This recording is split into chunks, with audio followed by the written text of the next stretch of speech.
All right, welcome to The Explainer. Today, we are going deep. We're going to tackle those questions about our sex lives that, let's be honest, pretty much all of us have, but are maybe a little too afraid to ask out loud. To get some real, straightforward answers, we're going to lean on the insights of an expert sexologist, Dr. Gilbert Bojan D.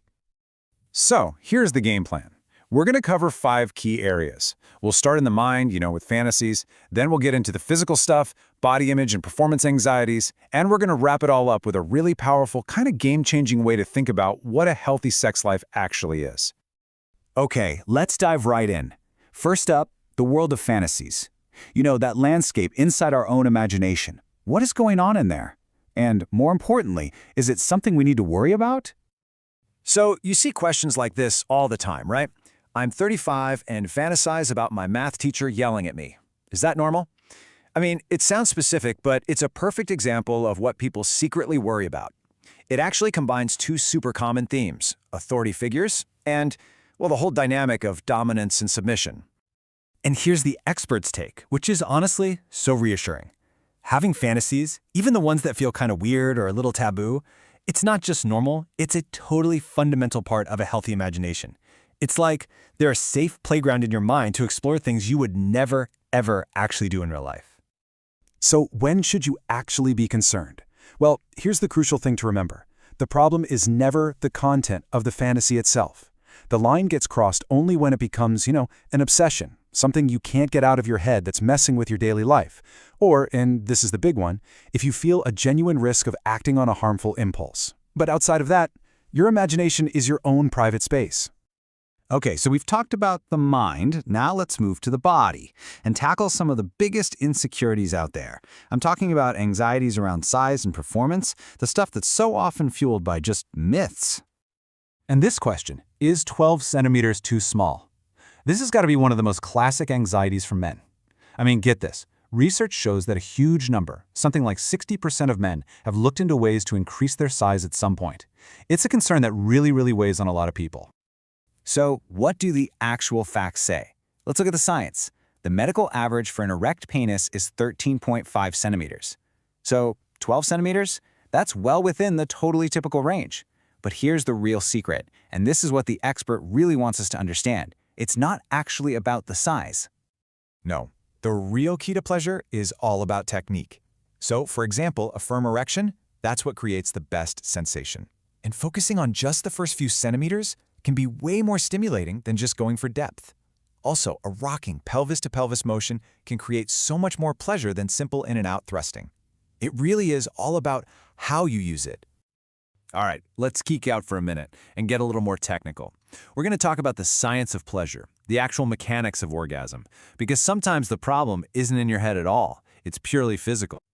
Okay, so what if direct clitoral stimulation is painful or just doesn't feel good? So many women experience this, and the first thought is often, what's wrong with me? Is this psychological? But actually, there can be a very specific and very often overlooked physical reason for it. It's a condition called clitoral adhesions, and what that means, in simple terms, is that the skin of the clitoral hood is kind of stuck to the sensitive part underneath. So when there's stimulation, it's either muted or it can actually be painful because the nerve endings aren't being accessed properly. The good news? It's a real medical issue that a doctor can diagnose and actually treat. Okay, this next idea is a really big one, and it gets to the heart of so much anxiety. Our expert makes this incredibly powerful distinction between what we think of as beauty and what actually creates sexual attraction. And spoiler alert, they are not the same thing.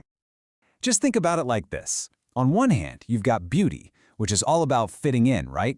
It's about following standards, being symmetrical, but on the other hand, you have desirability, and that's all about standing out. It's about charisma, confidence, and celebrating the unique energy that makes you, well, you. So the big takeaway here is this. Stop trying to sand down your edges to fit into some narrow mold of beauty, because so often, the very things that make you different, your unique energy, your quirks, your so-called flaws, those are the actual sources of your attraction. Your uniqueness is your superpower. And that brings us to our final section, which is honestly the most important point of this entire explainer. After asking all these questions about what's normal, it's time to just throw that whole idea out and reframe how we think about our sexual well-being. Here it is. This is the fundamental truth we all need to absorb. In the world of sexuality, the word normal just doesn't exist. It doesn't apply. It's a flawed, totally damaging idea that just creates a ton of anxiety for no good reason. So if normal is out, what should we use instead? The experts suggest a much simpler, more personal metric: satisfaction. It's just a simple check-in with yourself. When you think about your sex life over the past few months, how do you feel? Is the vibe generally neutral to positive? If it is, you're probably doing just fine. But if it's negative, if you're feeling frustrated or anxious or sad, well, that's your signal that maybe something needs a closer look. And that really is the final, powerful idea we want to leave you with. What if you stopped asking, "Am I normal?" and instead started asking, "Am I satisfied?" It's such a simple shift, but it changes everything. It takes the focus off some imaginary external standard and puts it right back where it belongs, on your own happiness and well-being. It's the question that lets you define what a healthy sex life looks like for you.